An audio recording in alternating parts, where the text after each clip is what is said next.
Hi everyone, welcome back to our channel. Today, we're diving into the fascinating world of linguistics to explore the universal properties of language.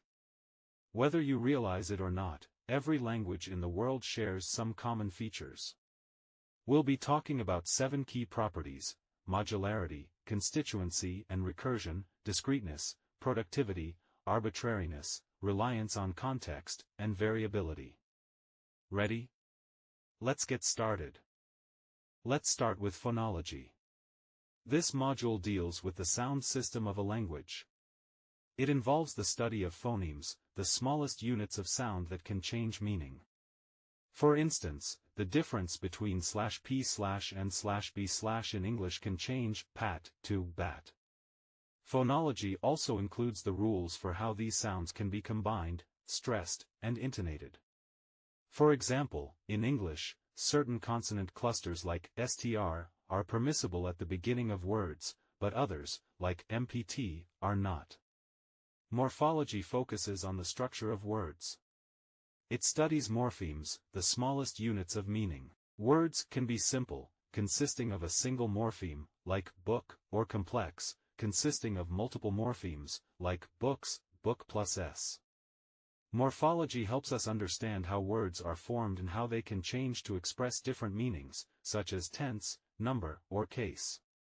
For example, adding s to cat makes it plural, and adding ed to walk indicates past tense. Moving on to syntax, the module that deals with sentence structure.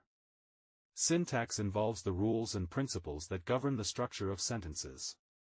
It determines how words are arranged to form meaningful sentences. For example, in English, a basic sentence structure follows the subject-verb-object order, as in, the cat chased the mouse. Syntax also explains why the cat the mouse chased is grammatically acceptable in certain contexts, though less common. Now, let's talk about semantics. This module is concerned with meaning. It explores how words, phrases, and sentences convey meaning. Semantics deals with concepts like synonymy, words with similar meanings, antonymy, words with opposite meanings, and polysemy, a single word with multiple related meanings. Finally, we have pragmatics. This module focuses on how context influences the interpretation of language. Pragmatics considers factors like the speaker's intentions, the relationship between speakers, and the situational context. Constituency and recursion. These concepts are crucial for understanding how we construct and comprehend complex sentences. We'll start with constituency and then move on to recursion, illustrating how these two properties work together to create the rich, flexible structure of human language. Constituency refers to the way words group together into units, or constituents, which can then combine to form larger structures. Constituents are the building blocks of sentences, and they can be as small as a single word or as large as a whole sentence. For example, in the sentence, "The quick brown fox jumps over the lazy dog," we can identify several constituents. The quick brown fox is a noun phrase. Jumps is a verb phrase. Over the lazy dog is a prepositional phrase. Each constituent acts as a single unit within the larger sentence. Constituency allows us to break down and analyze sentences hierarchically, understanding how smaller units come together to form more complex structures. Now, let's move on to recursion. Recursion is the ability to embed constituents within other constituents of the same type. This allows for the creation of infinitely long and complex sentences. For example, take the simple sentence, "The cat sleeps." We can expand it recursively, "The cat that chased the mouse sleeps." "The cat that chased the mouse that stole the cheese sleeps." Each embedded clause is a constituent within a larger constituent, demonstrating recursion. This property is what gives human language its incredible flexibility and creativity. We can keep adding layers of detail indefinitely. Constituency and recursion work together to create the hierarchical structure of language. Constituents form the building blocks, and recursion allows these blocks to be nested within each other, creating complex and nuanced sentences. Discreteness. This concept plays a crucial role in how languages structure and convey meaning. Discreteness refers to the idea that human languages use a finite set of discrete units to convey meaning. These units include phonemes, speech sounds, morphemes, smallest units of meaning, words, and syntactic structures. Phonemes are the basic units of sound that distinguish meaning in a language. They are discrete because changing one phoneme can change the meaning of a word. For example, in English, the sounds P and B are phonemes. The words pat and bat differ only in the initial phoneme, which changes their meanings entirely. Next, we have morphemes. Morphemes are the smallest units of meaning in language. They can be free morphemes, like book or run, which can stand alone as words, or bound morphemes, like s or ed, which attach to other morphemes to change their meaning or function. For instance, the word books consists of the free morpheme book and the bound morpheme s, indicating plural.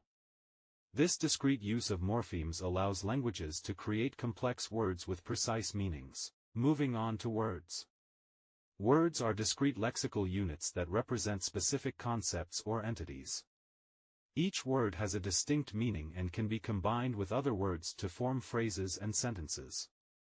For example, cat, dog, and house are discrete words in English, each representing a different concept.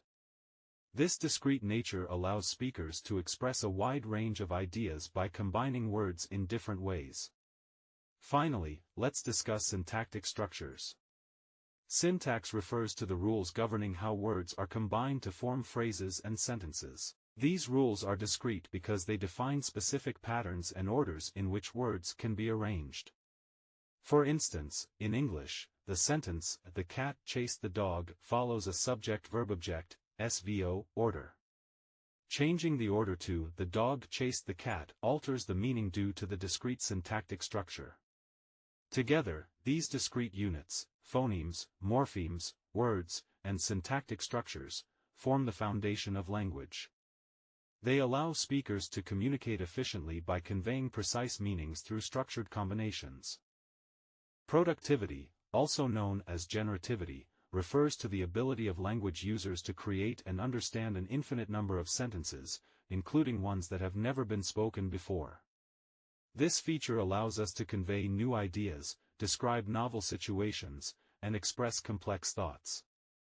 At its core, productivity means that with a finite set of linguistic elements, like sounds, words, and grammatical rules, we can generate an endless variety of expressions. Imagine having a box of Lego bricks. With just a limited number of bricks, you can build countless different models. Similarly, with a limited number of words and grammatical rules, we can construct an infinite number of sentences. One of the key mechanisms behind productivity is recursion. As we discussed in our previous video on constituency and recursion, recursion allows for the embedding of structures within similar structures, enabling endless sentence expansion. For example, take the simple sentence, "She said." Using recursion, we can expand it to, "She said that he believes that she knows that they will arrive soon." Each clause can be further embedded within another, demonstrating the limitless potential of language. Productivity also manifests in morphology, the study of word formation. We can create new words by combining morphemes in novel ways. For example, by adding the prefix "un" to the word happy, we create unhappy. Similarly, we can create words like happiness, unhappiness, and rehappiness. This ability to generate new words is a powerful aspect of linguistic productivity. Syntax, the set of rules for sentence formation, also plays a crucial role in productivity. By rearranging words and applying grammatical rules, we can form countless new sentences. For instance, starting with "the cat sleeps," we can generate new sentences like, "The black cat sleeps soundly," "The cat that you saw yesterday sleeps," or "Does the cat sleep?" Each variation follows grammatical rules but conveys a different meaning. Semantic productivity refers to our ability to understand and produce new meanings by combining words in innovative ways. For example, you might have never heard the sentence, "The purple dragon flew over the neon rainbow," but you can easily understand it. This demonstrates our capacity to make sense of novel combinations of familiar words. Productivity enables creative language use, such as poetry, storytelling, and humor. Writers and speakers can craft unique expressions that resonate with their audience. For example, Shakespeare's plays are filled with inventive language use that continues to captivate readers and audiences centuries later. His ability to play with words and structures showcases the limitless nature of linguistic productivity. Arbitrariness refers to the lack of inherent connection between linguistic signs, like words, and their meanings. In other words, the relationship between a word and what it represents is arbitrary and based on convention rather than any intrinsic link. To illustrate this, consider the word dog. There's nothing about the sounds d, o, and g that inherently relates to the furry, four-legged animal it represents. Different languages have different words for the same concept, like chien in French or perro in Spanish, demonstrating that the link between word and meaning is arbitrary. This arbitrariness allows for the vast diversity of languages across the world. If the connections between words and meanings were not arbitrary, we would expect all languages to have similar words for the same concepts, which is clearly not the case. The concept of arbitrariness extends beyond words to all linguistic signs, including morphemes and syntactic structures. For instance, the plural morpheme s in English has no inherent reason to indicate plurality, it's simply a convention that English speakers have agreed upon. It's important to distinguish between arbitrary and iconic signs. Iconic signs have a resemblance or direct connection to their meanings. For example, onomatopoeic words like buzz or meow imitate the sounds they represent, making them less arbitrary. However, even onomatopoeic words vary across languages, showing that there is still an element of arbitrariness. For instance, the sound a rooster makes is represented as cock-a-doodle-doo in English, kikariki in German, and kokokako in Japanese. The arbitrary nature of linguistic signs means that language relies heavily on social conventions and shared understanding within a community. Speakers of a language agree on the meanings of words and their usage, allowing effective communication. This shared convention is why a word can quickly change meaning or usage within a language community. For instance, consider how new slang terms emerge and become widely understood among speakers. Arbitrariness also has significant implications for language learning and change. Since there is no inherent link between words and their meanings, language learners must memorize and internalize these conventions. This process can be challenging but also allows for flexibility and creativity in language use. Additionally, the arbitrary nature of language means it can evolve over time. Words can shift in meaning, new words can be created, and old words can fall out of use as the conventions within a language community change. Reliance on context refers to the way language meaning can change depending on the situational, social, and linguistic context in which it is used. Context helps us disambiguate words, understand implied meanings, and interpret sentences accurately. Let's begin with situational context. This type of context involves the immediate environment and circumstances in which communication occurs. It includes the physical location, time, and the participants involved in the interaction. For example, the phrase, "It's cold in here," can mean different things depending on the context. In a room where people are shivering, it likely refers to the temperature. In a conversation about a relationship, it might imply emotional distance. Next, we have social context. This refers to the social relationships and roles of the participants in a conversation. It includes factors like social status, familiarity, and cultural norms. For instance, the way you address a close friend, "Hey, what's up," differs from how you would address your boss, "Good morning, how are you?" The social context dictates the appropriate level of formality and choice of words. Linguistic context, also known as cotext, involves the words and sentences surrounding a particular expression. This context helps us determine the meaning of ambiguous words and phrases. Consider the word bank. In the sentence, "She went to the bank to withdraw some money," the linguistic context makes it clear that bank refers to a financial institution. In "He sat by the bank of the river," it refers to the edge of a river. Pragmatic context involves the intended meaning behind an utterance, often informed by shared knowledge and assumptions between the speaker and listener. It includes elements like inference, implicature, and speech acts. Effective communication relies on various contextual cues, such as body language, tone of voice, and situational clues, to convey and interpret meaning accurately. For instance, the sentence, "I'm fine," can have different meanings based on the speaker's tone and body language. Said with a smile, it likely means the person is genuinely fine. Said with a sigh, it might mean the opposite. Context plays a crucial role in resolving ambiguity in language. Many words and phrases can have multiple meanings, and context helps us determine the intended one. For example, the sentence, "He saw her duck," can mean he observed her pet duck or he saw her lower her head quickly. The context in which this sentence is used helps clarify the intended meaning. Variability refers to the differences in language use among different speakers, social groups, and contexts. This can include variations in pronunciation, vocabulary, grammar, and even meaning. Let's explore the different types of linguistic variability and why they matter. Dialects are variations of a language spoken by particular groups based on geographic, social, or ethnic lines. Each dialect can have distinct pronunciation, vocabulary, and grammatical rules. For example, in the United States, there are various English dialects such as Southern English, African American Vernacular English, AAV, and New England English. The word "y'all" is commonly used in Southern English to address a group of people, while in other regions, "you guys" might be more common. Sociolectal variability.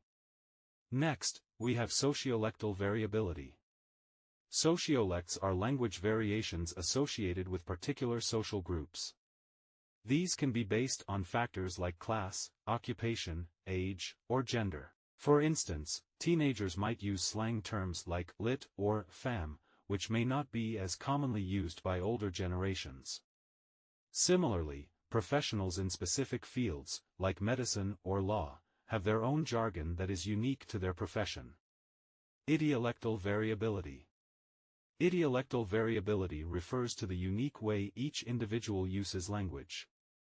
No two people speak exactly alike, each person has their own idiolect, influenced by their personal experiences, background, and preferences.